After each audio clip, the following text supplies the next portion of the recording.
Gravei. Grava tudo aí. Japão fraco versus o primo do Fabrício. Primo do Henrique. Ah, é, o primo do Henrique, o Fabrício. Aí atenção aí, senhores, diretamente do mundo das trevas, jogamos uma luta aqui muito forte.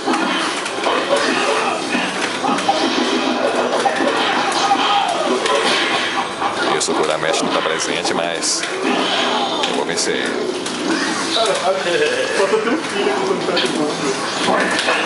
O Japão é muito fraco, bicho.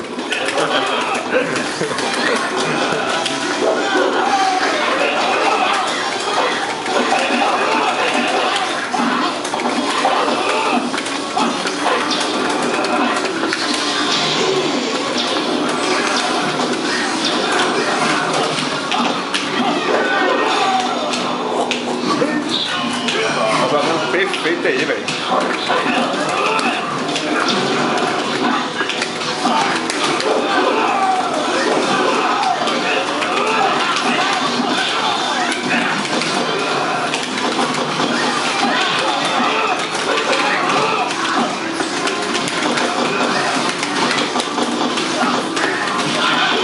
Vai ficar só na defesa do Japão.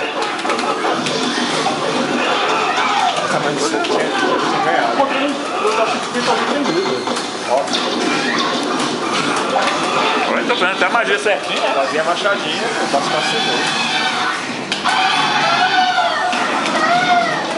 Ele está fazendo até a magia certinha dele agora, o cavalo. Agora não é perfeito, pô, ele tem que ficar não. Ah, tá achando demais assim. Que coisa, é? E o traveco aí? Ah, vamos traveco o quê, moço? Olha só. Pois é, traveco.